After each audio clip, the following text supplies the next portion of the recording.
largely with precision-guided munitions to reload. Will we have the stocks of precision-guided munitions that are going to be required? Do we have the industrial capacity to support a longer duration conflict?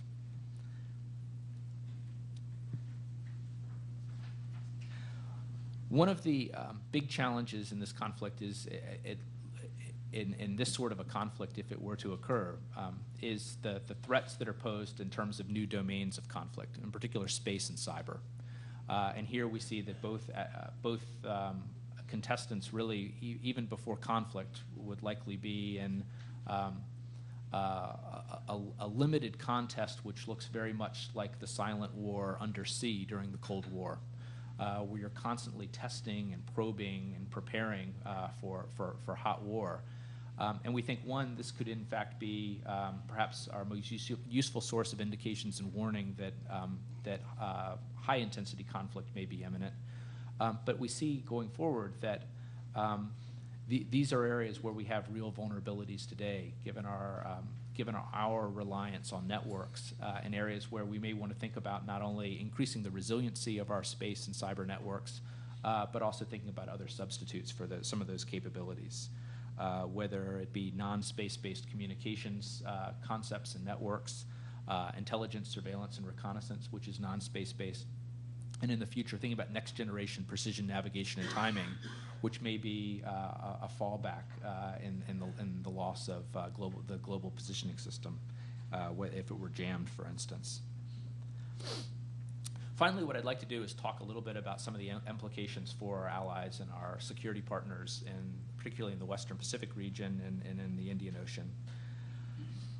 One of the things that occurs to me is you look at how successful the PLA has been in terms of building a very robust anti-access area denial capability. And it really harkens back in our own American history to the late 19th century in terms of our development of anti-access area denial capabilities in the form of coastal artillery batteries. I've been reading a book called The Echo of Battle, which is about the history of the institutional army. For those who haven't read it, I'd recommend it. But as we look in our own history, we had this emphasis on how we would keep our potential adversaries. In this case, it was always the Royal Navy as the most capable, and then thinking about the Japanese Navy later. How could you keep them at arm's length and stiff-arm them away from your coast? We see the capability that the PLA has built up, and it's very effective in doing this. But what we also see is that it's not just simply a defensive capability. It goes far beyond that, and it has a very strong potential punch to it in terms of its offensive missile forces. Again, that not only can threaten Taiwan, but other countries in the region as well.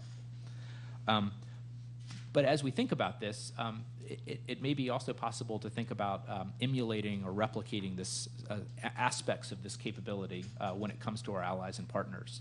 How can we help our allies and partners in the region develop their own anti-access and area denial capabilities that not only give them the ability to stiff-arm and keep adversaries and their power projection capabilities at bay, but also have a strong counterpunch as well, whether it's in terms of developing coastal artillery, or modern-day coastal artillery in the form of land attack cruise missiles and anti-ship cruise missiles.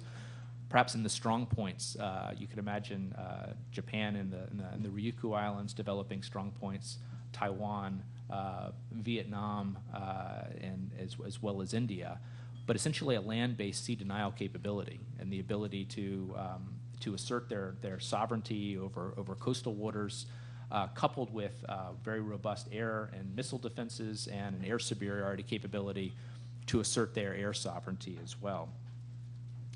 And then last but not least, as part of this, I think, is a reception capability.